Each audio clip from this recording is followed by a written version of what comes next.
Bismillahirrahmanirrahim. Assalamualaikum warahmatullahi wabarakatuh. Perkenalkan, nama saya Melda Harunida, NIM 220106150 dari kelas FA 223. Di sini saya akan menjelaskan mengenai tugas tambahan dari mata kuliah kimia medisinal mengenai desain rasional obat. Langsung saja pada materinya.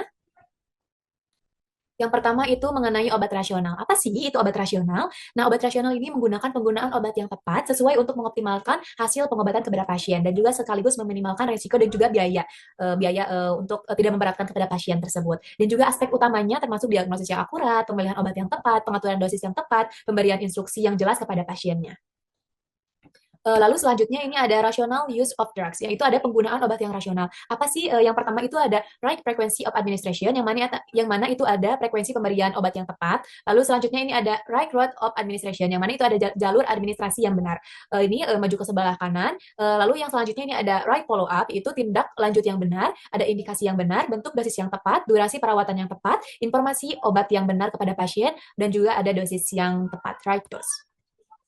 Nah, selanjutnya ini ada irasional. Nah, untuk irasional sendiri, apa sih itu irasional? Nah, untuk irasional sendiri, ini ada penggunaan obat yang tidak rasional merupakan masalah besar di seluruh dunia. WHO memperkirakan bahwa lebih dari 10 obat diresepkan, diberikan atau dijual secara tidak tepat, yang separuh dari seluruh pasien gagal mengonsumsi obat dengan benar. Penggunaan obat-obat yang berlebihan, kurang atau salah penggunaan mengakibatkan pemborosan sumber daya yang terbatas dan bahaya kesehatan yang meluas. Lalu selanjutnya ini ada masalah-masalah. Yang pertama ini ada masalah kepada pasien. Nah, pasien itu seringkali di obatnya ini keterangannya salah, keyakinan yang menyesatkan, dan juga ketidakmampuan untuk mengomunikasikan masalah. Dan pasien ini seringkali tidak bisa mengomunikasikan mengenai obat-obatan yang dia rasa mau itu efek sampingnya dan atau sebagainya. Lalu selanjutnya ini ada di resep kurangnya pendidikan dan pelatihan pada farmasi yang jaga dan yang menyampaikan obat tersebut, dan juga kurangnya informasi obat, beban pasien yang berat, tekanan untuk meresepkan, generasi keyakinan terbatas, dan juga keyakinan menyesatkan tentang kemanjuran. Lalu yang selanjutnya ini ada di industri, yaitu ada di promosi, klaim yang menyesatkan, lalu ada drug supply, yaitu pemasok obat, manajemen tidak efisien, dan tidak ada ketersediaannya obat yang dibutuhkan, lalu ada regulasi obat, yang mana ini ada ketersediaan obat-obatan non esensial dan juga pemberi resep informal. Lalu selanjutnya ini ada polifarmasi. Nah, untuk polifarmasi ini ada apa aja sih? Yaitu ada permintaan pasien. Lalu selanjutnya ini ada indikator kualitas. Lalu selanjutnya ini ada good line atau pedoman. Lalu selanjutnya ini ada secondary care specialist referral, yaitu ada rujukan spesialis perawatan sekunder. Lalu ada overdiagnosis, yaitu ada diagnosis yang berlebihan. Lalu ada perawatan berlebihan, pengobatan defensif, dan juga permintaan pengasuh keluarga.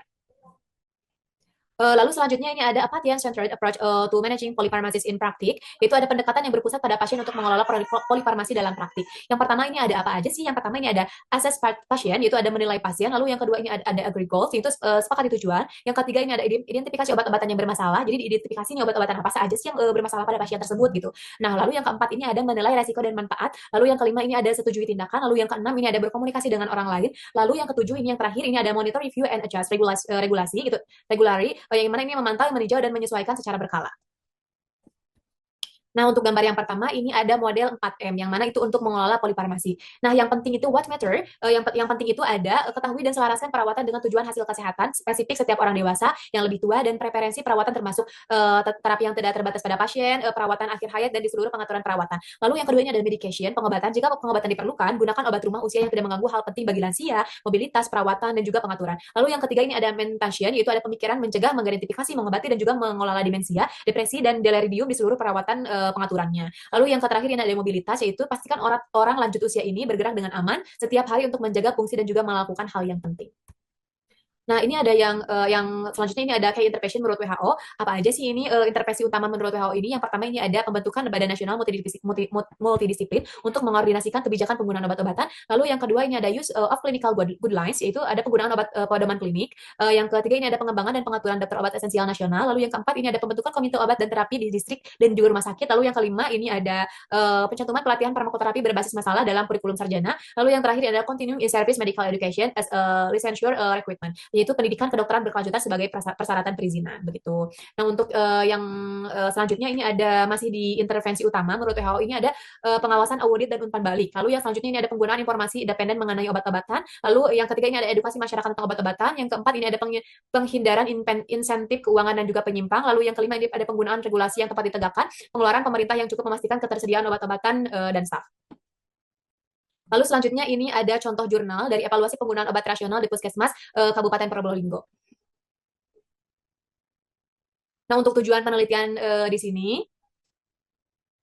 di objektifnya ini penelitian ini bertujuan untuk mengevaluasi rasional dan penggunaan obat di RUD menggunakan indikator yang ditetapkan oleh Kementerian Kesehatan Indonesia. Nah, selanjutnya ini ada medical chemistry rational drugs, yang mana ini ada kimia medisinal obat rasional.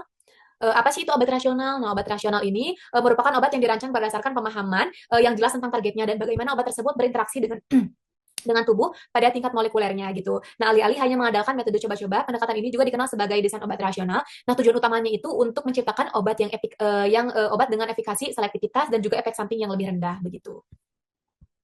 Nah, untuk selanjutnya ini ada desain molekul. Nah, ini pemodelan komputerisasi, SAR dan docking, dan juga ada sintesis dan optimasi, yaitu pada ADME, yaitu pada absorpsi, distribusi, metabolisme, dan juga ekresi. Lalu yang selanjutnya ini ada interdisiplin, yaitu biologi, farmakologi, klinis untuk memastikan keamanan dan aktivitas dari molekuler yang baru gitu. Nah, selanjutnya ini ada rational drug design, yaitu dasar pemikiran desain obat, yang mana ini ada siklus penemuan obat yang rasional. Yang pertama ini desain rasional berbasis struktur berbasis ligand, yang selanjutnya ini ada chemical synthesis, yang mana ini ada sintesis kimia, lalu ada pengujian biologis dan juga analisis data dan juga ini ada drug candidate, itu calon obatnya begitu.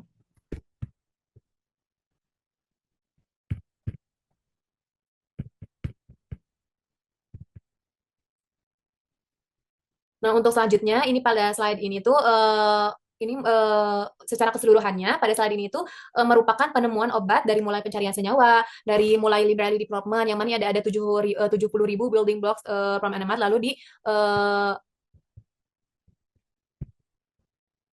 eh, bereaksi reaksi kimianya melalui 130 reaksi yang berbeda-beda blok bangunan yang disatukan.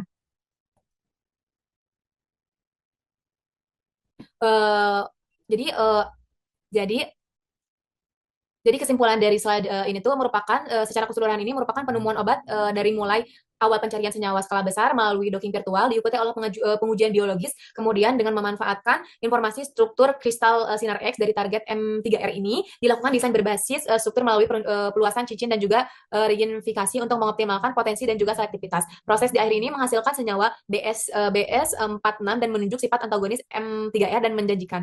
Uh, dan ini pendekatannya melalui interaktif dan multidisiplin dalam desain obat yang modern.